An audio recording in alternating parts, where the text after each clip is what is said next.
Hello প্রিয় বন্ধুরা, কেমন আছে সকলে? আশা করছি সকলেই অনেক ভালো আছো। বন্ধুরা, তোমরা আমার গল্পগুলো শুনে যে পরিমাণ ভালোবাসা দিয়েছ তা আমি কখনো ভুলতে পারবো না।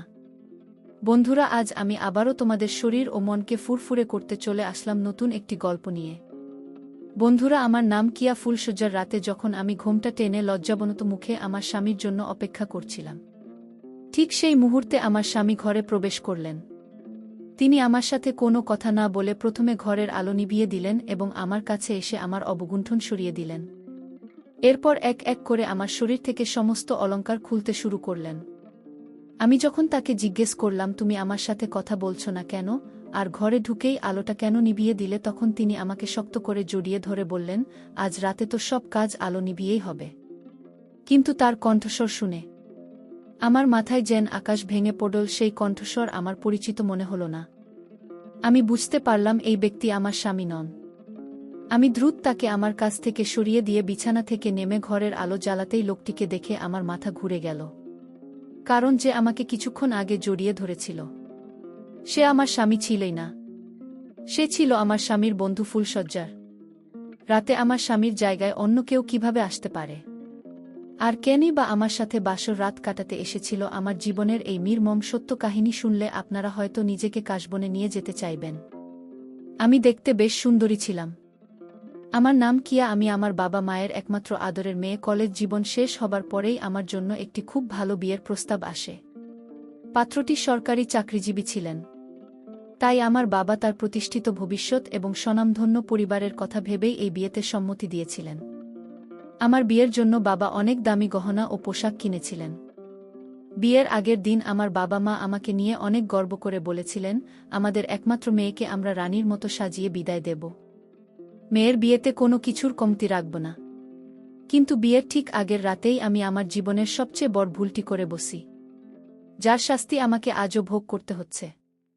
যদিও ঘটনাটি 4 মাস আগের, কিন্তু আমার জীবনে যে কলঙ্কের ছাপ লেগেছে তা হয়তো কখনো মুছবে না। আসলে বিয়ের আগের রাতে আমি বাড়ি থেকে পালিয়ে গিয়েছিলাম। বাড়ি থেকে পালানোর আগে বাবা মায়ের জন্য একটি চিঠি রেখে যাই।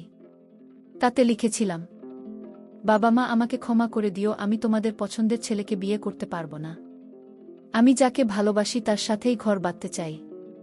আমি তোমাদের অনেকবার বলেছিলাম যে আমি মিন্ময়কে ভালোবাসি, তোমরা আমার বিয়ে মিন্ময়ের সাথে দিতে চাওনি।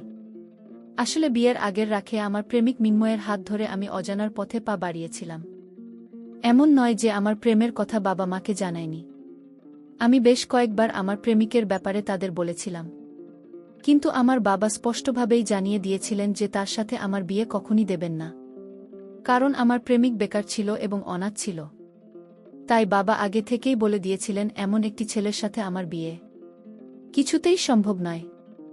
আমি প্রথমে বাড়ি থেকে পালাতে রাজি ছিলাম না, কিন্তু আমার প্রেমিকের কথায় বিশ্বাস ও ভরসা করে আমি বাড়ি ছাড়তে বাধ্য হয়েছিলাম।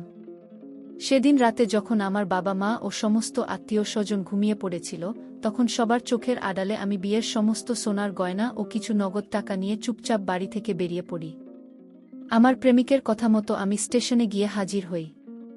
সেখানে গিয়ে দেখি আমার প্রেমিক মিন্ময় আগে থেকে আমার জন্য অপেক্ষা করছে। আমি তার হাত ধরে ভয় জড়ানো গলায় বললাম, মিন্ময়, আমার খুব ভয় করছে।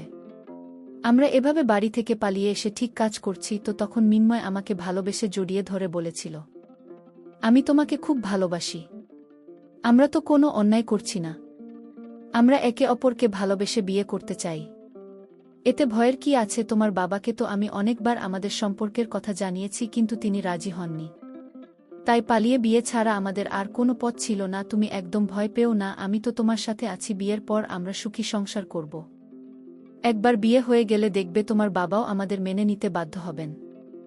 এই কথাগুলো বলে আমার প্রেমিক আমাকে তার গ্রামের বাড়িতে নিয়ে গিয়েছিল।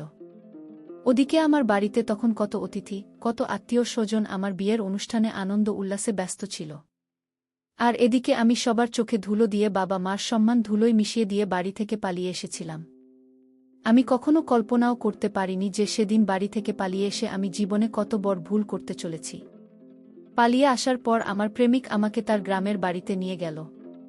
তার বাড়িটা খুব ছোট ছিল। বাড়ির পাশের এক বৌদিকে সাক্ষী রেখে আমরা একজন পণ্ডিতের সামনে এক মন্দিরে একে অপরকে বিবাহ করেছিলাম।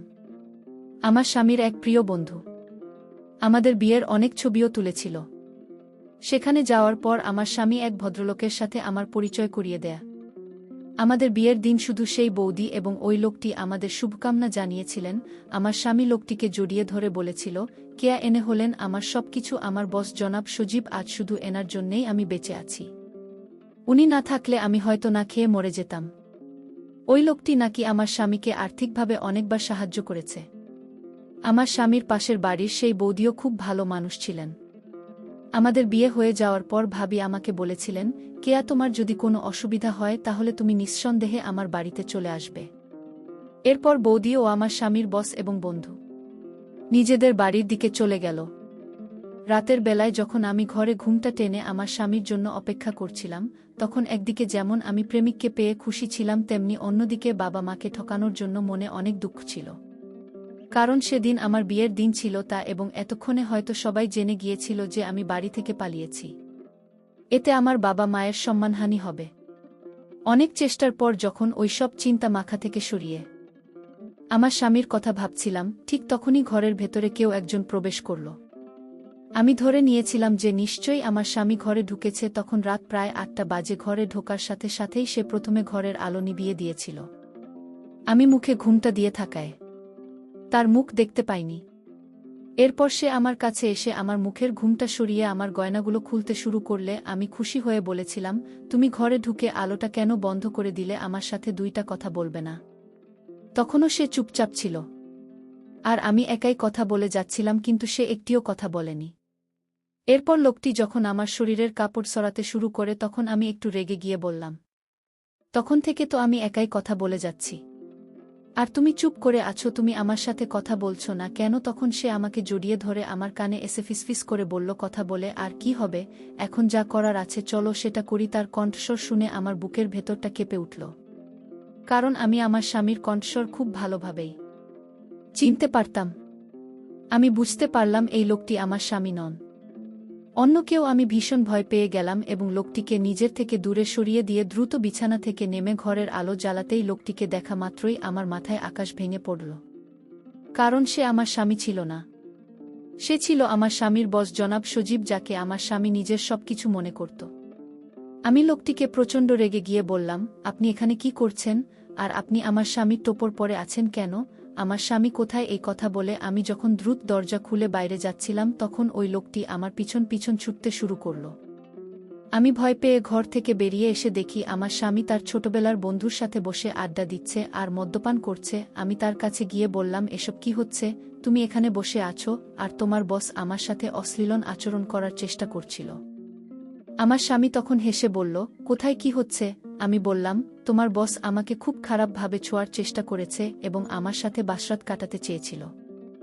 এরপর আমার স্বামী যা বলল তা শুনে আমার মাথায় যেন আকাশ ভেঙে পড়ল। সে অনেক জোরে হেসে আমার মুখে হাত বুলিয়ে বলল, দেখো আমার প্রিয়তমা, আমি তোমাকে বিয়ে করেছি শুধুমাত্র তোমার মাধ্যমে টাকা রোজগারের জন্য। এই আমার বস তোমার সঙ্গে একটা রাত কাটানোর জন্য আজ আমাকে 30,000 টাকা দিয়েছে। এইভাবেই আমি তোমাকে দিয়ে ব্যবসা করব আর খুব তাড়াতাড়ি বড়লোক হয়ে যাব। ওই জন্যই তো তোমার মতো সুন্দরী মেয়েকে আমি বিয়ে করে এখানে নিয়ে এসেছি। আমি তখন বুঝতে পারছিলাম না যে আমার সাথে কি হচ্ছে। স্বামীর সব কথা শুনে আমি যেন জ্ঞান হারিয়ে ফেলছিলাম। আমার মাথা কাজ করা বন্ধ করে দিয়েছিল। আমি তখন স্বামীর হাতে পায়ে ধরে বললাম, তুমি আমার সাথে এমন করতে পারো না। তুমি তো আমাকে অনেক ভালোবাসো। তোমার জন্যই তো আমি আমার বাবা মাকে ঠকিয়ে বাড়ি ছেড়ে তোমার সাথে চলে এসেছি। স্বামী তখন অট্টহাসি হেসে তার বসকে বলল, মালিক নিয়ে যান আপনার শিকারকে, আপনি ঘরের ভেতরে গিয়ে যা খুশি তাই করুন, আমার তাতে কিছু যায় আসে না। আমার শুধু টাকার দরকার। স্বামীর কথা শোনার পর যখন আমি সেখান থেকে পালানোর চেষ্টা করলাম তখন তার বস জোর করে আমার হাত ধরে ঘরের ভেতরে নিয়ে যাওয়ার চেষ্টা করল। সেই মুহূর্তে আমি বুদ্ধি করে লোকটার হাতে কামড় বসিয়ে দিলাম এবং কোনোমতে নিজেকে ছাড়িয়ে সেই বাড়ি থেকে বেরিয়ে একটি চায়ের দোকানে এসে পৌঁছালাম। সেই চায়ের দোকানের কাকুকে আমি অনেক অনুরোধ করে বললাম যেন তিনি আমাকে তার ফোনটা একবার দেন যাতে আমি বাড়িতে ফোন করতে পারি। সেই কাকু আমার কান্না দেখে দয়া করে আমাকে তার ফোনটা দিলেন। আমি ফোনটা পেয়েই আমার বাবাকে ফোন করলাম। বাবা ফোনটা ধরতেই আমার কান্নার আওয়াজ শুনে খুব রেগে বিয়ে বললেন, তোর সাথে আমাদের আর কোনো সম্পর্ক নেই। আমাদের মান সম্মান সব নষ্ট করে আজ আমাদের কাছে সাহায্য চাইছিস। তুই আমাদের জন্য মরে গেছিস। আমাদের কোনো সন্তান নেই। আমরা নিঃসন্তান। খবরদার আমাকে বা তোর মাকে আর কোনোদিন ফোন করে বিরক্ত করবি না। এই কথা বলে আমার বাবা ফোনটা কেটে দিলেন। আমি তখন বুঝতে পারছিলাম না যে কি করব। আমি দ্রুত সেখান থেকে পালিয়ে পাশের বাড়ির সেই বৌদির কাছে গেলাম। আমি বৌদির বাড়িতে পৌঁছানোর সাথে সাথে আমার স্বামীও সেখানে এসে হাজির হল। সে আমার হাত ধরে জোর করে আমাকে নিজের ঘরে ফিরিয়ে নিয়ে যাওয়ার নাটক করতে লাগল। তখন আমি বৌদিকে সব সত্যি কথা খুলে বললাম যে আমার স্বামী আমার সাথে কী ধরনের প্রতারণা করেছে। সবকিছু শোনার পর বৌদি আমার স্বামীকে বললেন, রাকেশ, তুমি এখান থেকে চলে যাও, নইলে আমি পুলিশ ডাকতে বাধ্য হব। আমার স্বামী পুলিশের নাম শুনে সেখান থেকে চলে গেল। যাওয়ার আগে আমাকে হুমকি দিয়ে বলল, জান, তুমি কতদিন এখানে লুকিয়ে থাকবে? তোমাকে তো আমার কাছে ফিরে আসতে হবে, কারণ আমি তোমার স্বামী। সেদিন আমি বৌদির বাড়িতেই থেকে গেলাম। সেখানে 2 দিন থাকার পর আমি আবার বাড়িতে ফোন করেছিলাম, কিন্তু বাবা আমাকে আর গ্রহণ করতে রাজি ছিলেন না। ওদিকে বৌদির বাড়িতে 6-7 দিন থাকার পর একদিন রাতে বৌদির স্বামীও আমার উপর খারাপ নজর দেয়া। আমি তখন চিৎকার করে বৌদিকে সবকিছু জানিয়ে দিই যে তার স্বামী কিভাবে আমার সাথে নোংরামি করার চেষ্টা করেছে। সেদিন বৌদিদি আমাকে জোর করে একটা বাসে তুলে দিয়ে আমার বাড়িতে নিয়ে আসেন এবং আমার বাবার হাত জোট করে বলেন, কাকু, দয়া করে আপনি আপনার মেয়েকে ক্ষমা করে দিন। ও আবেগের বশে অনেক বড় ভুল করে ফেলেছে, কিন্তু ওকে যদি আপনারা এভাবে একা রাস্তায় ছেড়ে দেন তাহলে এই সুযোগ সন্ধানী সমাজকে ছিন্নভিন্ন করে ফেলবে। কিন্তু আমার বাবা আমার মুখ দেখা মাত্রই আমার গালে একটা থাপ্পড় মারলেন আর বললেন, এই মেয়েকে আমি কোনোদিন গ্রহণ করব না। এই মেয়ের জন্য আমার মান সম্মান সব শেষ হয়ে গেছে। আমি বাইরে মুখ দেখানোর মতো অবস্থায় নেই। আমাকে লোকে কত বাজে কথা শুনতে হয়। আমি তখন কাঁদতে কাঁদতে নিজের ভুল বুঝতে পেরে বাবার পা ধরে ক্ষমা চাইলাম। ওদিকে আমার মা আমার কষ্ট দেখে নির্বেকে দিয়ে যাচ্ছিলেন।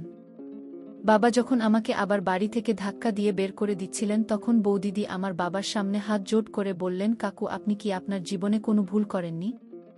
ঠিক সেইভাবেই আপনার মেয়েও হয়তো আবেগের বশে একটা বড় ভুল করে ফেলেছে, কিন্তু ওকে অন্তত নিজের ভুলটা শোধরানোর একটা সুযোগ তো দিন। ও যে নিজের ভুল বুঝতে পেরে আপনার কাছে ক্ষমা চাইছে, এটাই তো অনেক বড় ব্যাপার। মানুষ মাত্রই ভুল করে, তাই আপনার মেয়েকে একটা সুযোগ দেন, নইলে এই মেয়েটার কোনো গতি হবে না। এই নোংরা সমাজের লোভী মানুষগুলো আপনার মেয়েকে ছিঁড়ে খাবে, তখন কি আপনার ভালো লাগবে? দয়া করে আপনার মেয়েকে একটা সুযোগ দিন। বৌদিদের কথা শুনে আমার বাবার চোখ দিয়েও জল পড়তে শুরু করেছিল। আমি আর থাকতে না পেরে বাবাকে জড়িয়ে ধরলাম। বাবাও আমাকে জড়িয়ে ধরে ক্ষমা করে দিলেন। এরপর আমি ও আমার বাবা মিলে আমার সেই প্রতারক প্রেমিকের বিরুদ্ধে মামলা করি এবং তাকে জেলে পাঠাই। সে আমার সাথে ভালোবাসার নাটক করে আমাকে বিয়ে করে আমাকে দিয়ে ব্যবসা করানোর চেষ্টা করেছিল। এখন সেই শয়তান জেলেই আছে, আর আমি আমার বাবা মায়ের সাথে আছি। আমি জানি আমি যত বড় ভুল করেছি সেই ভুলের ক্ষত হয়তো আমার সারা জীবনেও শুকাবে না। তাই দয়া করে আবেগের বশে তোমরাও কোনো অচেনা অজানা ছেলের জন্য বাবা মাকে ঠকিয়ে বাড়ি ছেড়ে পালিয়ে যেও না। বন্ধুরা, আজকের গল্পটি এখানেই শেষ করছি। গল্পে কোনো ভুল ত্রুটি থাকলে ক্ষমা করে দেবেন। গল্পটি ভালো লাগলে অবশ্যই ভিডিওটিতে লাইক, চ্যানেলটিকে সাবস্ক্রাইব এবং আপনার বন্ধুদের সাথে ধরুন যেন এমন মজার মজার গল্পগুলো তারাও শোনে। ভালো থাকবেন সকলে। কথা হবে পরবর্তী নতুন ভিডিওতে।